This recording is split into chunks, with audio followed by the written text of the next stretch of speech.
नमस्कार, मैं अनुज और आप देख रहे हैं फोर्ट पिलर लाइव। मैं आपको बता दूं कि बीते दिन मुजफ्फरपुर जिला के साहेबगंज विधानसभा क्षेत्र में मुकेश सहनी और राजेश सहनी नाम के दो व्यक्ति को अपराधियों ने हत्या कर दी थी। ऐसे में जाप सुप्रीमो पप्पू यादव वहां पे पहुंचे और शोकाकुल व्यक्त किए और ऐसे में वहां पर उन्हें न्याय दिलाने की सांत्वना भी दी है। क्या कुछ कहते हैं जाप सुप्रीमो पप्पू यादव, आइए सुनते हैं। अध्यक्ष बने और फिर जिस तरीके से इस इलाके में सामाजिक आधार पर, आर्थिक आधार से ये बढ़ रहे थे उस समाज में, तो उनको लगा कि कल कोई ऐसी बड़ी आवाज़ न उठ जाए ताकि हम लोग के लिए खतरा हो जाए, तो तुम अपने राजनीतिक वर्चस्व और अहंकार के कारण आदमी को जानवर और कीड़ा ककड़ी की तरह तो मार दो, तो ये तो दुनिया का सबसे बड़ा अपराध है ना भाई।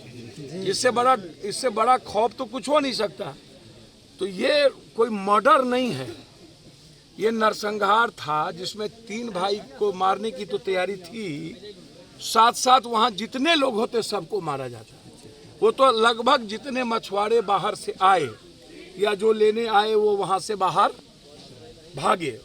जब देखा दूर से फायरिंग, तो अब इन लोगों को लगा लोकल में कि जान तो नहीं मार देगा, हम इसी गांव के हैं। इन लोगों को क्या लगा कि नहीं आज मार ही देगा। तो जिस तरीके से रियल छर्रे के साथ जो 12-15 गोलियां लगी है, वो तो 2 भाई मरा और लोगों के तो हाथ में गोली, किसी की गोली लगी हुई है, एक भाई सीरियस है वहाँ पर। तो आप इसको समझिए कि इसमें मनीष या लोकेश या राजू, अर्जुन या शंभू सहनी या सुरेश सहनी, जो लोग लोकेश का काम किया, चाहे वो सुरेश है, रामचंद्र हो, शिवाकार शाह हो, कि जो लोग हो, इसमें कहीं पे निगाहें कहीं पे निशाना, मोहरा कोई। अब समाज में हम लोग जो अलग बड़े जाति अपने को कहने लगे हैं कि चाहे उसमें कोई भी आज बैकवर्ड का जो भी बड़ा दबंग हो गया है, वो क्या करता है, किसी न किसी निषाद मल्लाह केवट को अपना एक मोहरा बनाता है और उसी के माध्यम से कोई जलकर कोई नदी खरीद लेता है और पैसा और पूरी भूमिका उनकी रहती है और पूरे का पूरे मछुआ समाज को आप बाइकआउट खत्म कर देते हैं एक आदमी के कंधे पर रख करके। उसकी जीविका तो गई, जमीन जगह और पढ़ाई ना पैसा, कोई उपाय नहीं है। बहुत बूढ़े हैं और इसमें 5 आदमी नहीं है। अनुसंधान बड़े की जरूरत है कि बाहर से कौन कौन लोग थे और यहाँ कौन कौन लोग हैं और इसमें थाना प्रभारी की क्या भूमिका है। मगर सर एक चीज़ है, सर सुनिए ना, थाना प्रभारी को केस हुआ, यदि वो केस दर्ज करके उस वक्त गिरफ्तारी किए होते और एक्शन ले लिए होते तो इतनी बड़ी घटना नहीं घटती।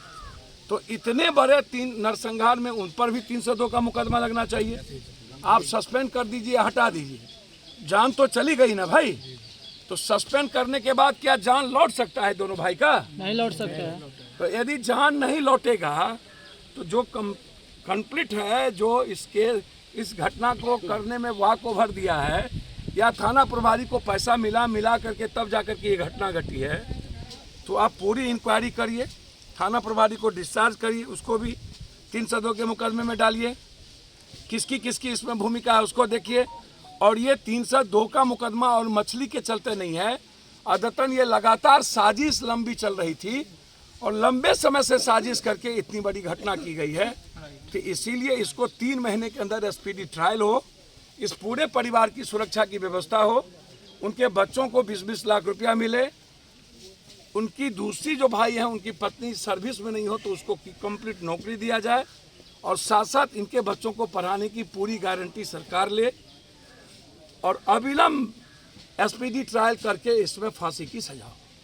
जी thank you sir, thank you sir. लड़ाई छोड़ते हैं हम, किसी को बख्शे हैं? लेकिन सर एक चीज़ है, मेरा क्वेश्चन है, कोनो माफिया को बकसते हैं? नहीं। आपको लगता है आपके मुजफ्फरपुर में जितना दादा माफिया है, किसी का घर डूब जाता है, किसी का ताला लगा देता है, हम छोड़ते हैं? आपको क्या लगता है हम पागल हैं कि सुबह 7 बजे चल दिए, रात में हम आए? हमें समझ है ना कि एक दबंग आदमी को आप दीजिएगा तो पूरा समाज डरा हुआ हो जाएगा। हम समाज को डरने नहीं देंगे। 2 आदमी को ना आप जान लिए कि लाखों करोड़ों को जान ले लीजिएगा, तो आवाज भी उठाएंगे और सरकार यदि हमें न्याय नहीं दिया तो हमको अपने लोकतांत्रिक तरीके से लड़ने की भी औकात है और मरने की भी औकात है। शहर ऐसे तमाम खबरों से बने रहने के लिए देखते रहिए 4 पिलर लाइव से मैं अनुज कुमार।